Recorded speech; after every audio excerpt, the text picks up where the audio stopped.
Indonesia berdiri di atas keberagaman, dan ASN berdiri di tengah keberagaman itu.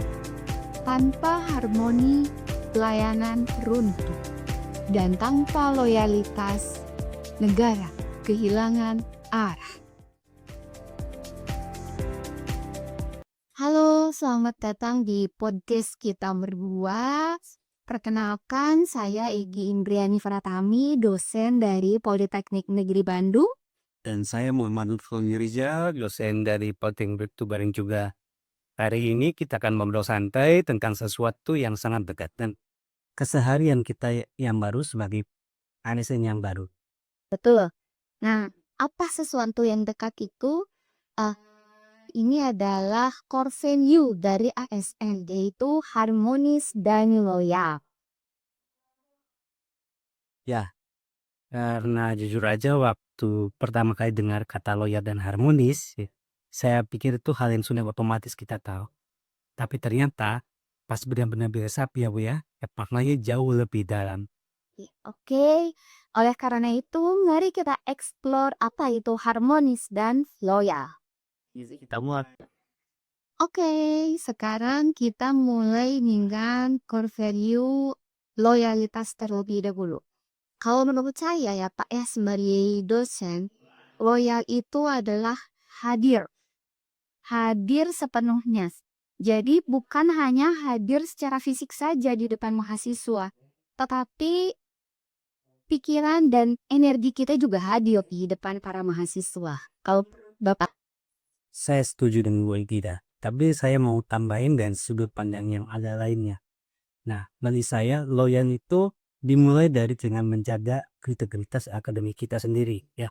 Contohnya, kalau ada tekanan dari luar supaya kita dan tanda kutip luluskan mahasiswa yang sebenarnya belum kompeten, nah itu ada ujian loyalitas bagi kita.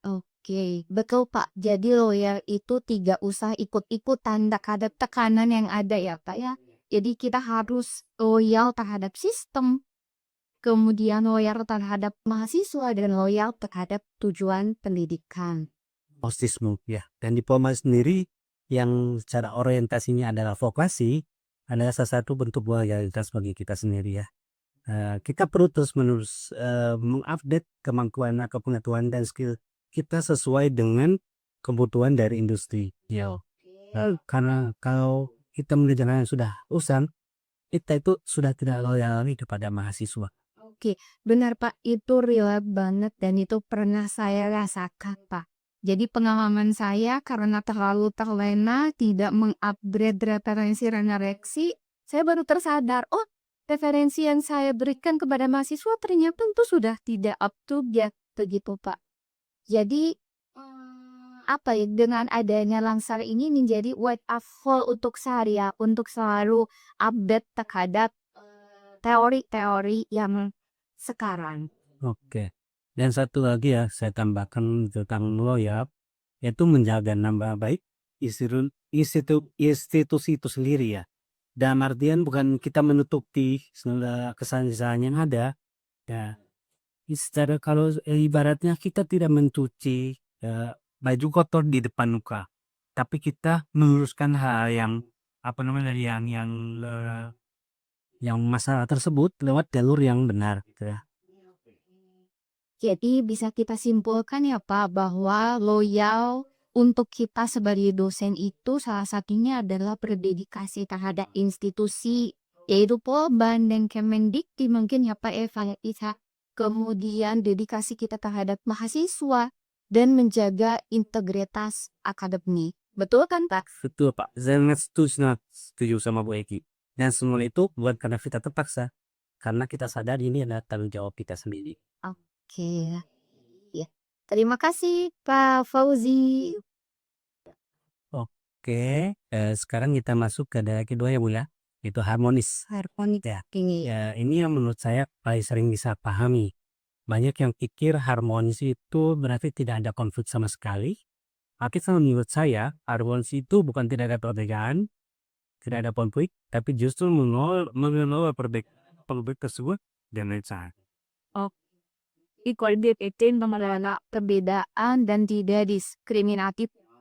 Seperti saya mengajar di kelas nih Kak, jadi beberapa mahasiswa itu datang dari berbagai daerah, dari berbagai suku, seperti dari Majalengka, ada juga dari Medan ya Kak ya, ada juga dari Sulawesi.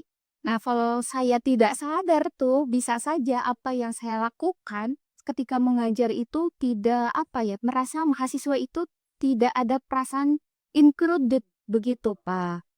Dan menurut saya mungkin itu bisa berdampak langsung ke kualitas belajarnya ya. Mahasiswa tidak merasa nyaman, kemudian mingkir diri, tidak mau bertanya, tidak mau berpartisipasi di dalam kelas. Contoh. Iya betul Pak. Ada contoh lain juga ya Pak mengenai harmonis ini pengalaman saya. Jadi kita ada rapat prodi Pak ya. Nah kemudian terjadilah perdebatan karena yang kita rapatkan memang kurikulum. Perdebatan dari dosen senior A dari dosen senior B gitu. Nah yang saya salutkan itu Pak, meskipun ada perdebatan, tapi kaprodi ini itu punya sikap yang bijaksana. Jadi di situ tidak ada yang disalahkan, semuanya didengar. Kemudian tidak ada yang dipotong juga. Jadi menurut saya itu adalah hal sesuatu yang dilakukan secara bijaksana untuk untuk menunjukkan keharmonisan di dalam lingkungan. Gitu Pak. Ini tuh contoh harmonis dalam sebuah praktek nyata sih ya, dan rupanya biar. Nah, dan menurut saya sebagai dosen baru, kita mempunyai peran yang sangat unik nih ya. Kita bisa jadi jembatan antara dosen-dosen yang senior dengan mahasiswa. Karena kita umurnya dekat dengan mahasiswa, dan kita punya tanggung jawab bersama koordinator ke senior kita ya. Kita punya yang sehingga itu ada sebuah keprofesionalan kita bisa menjadi jembatan antara mahasiswa dan dosen senior. Oke, betul Pak. Saya juga mau menambahkan nih Pak mengenai harmoni. Jadi harmonis ini bisa kita lakukan ketika ada mahasiswa yang memang membutuhkan pertolongan ya gitu. Seperti mereka membutuhkan ada masalah mengenai ekonominya, kemudian mengenai akademiknya, atau bisa saja mental health.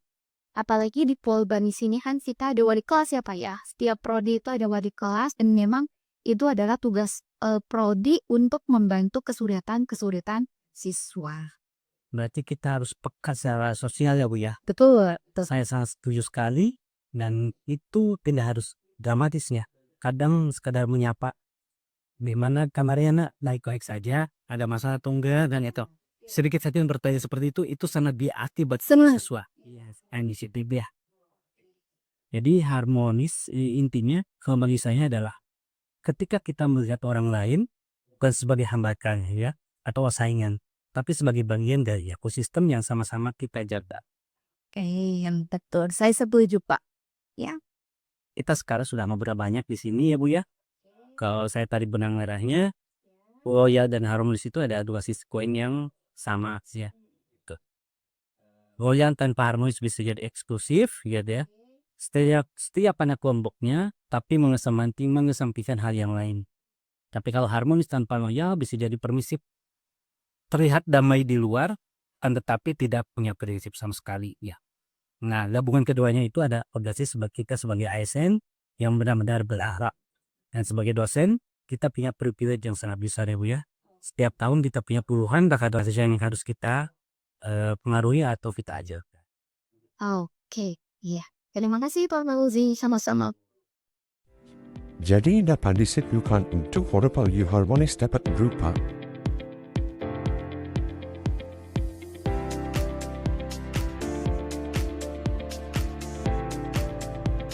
dan untuk loyalitas dapat berupa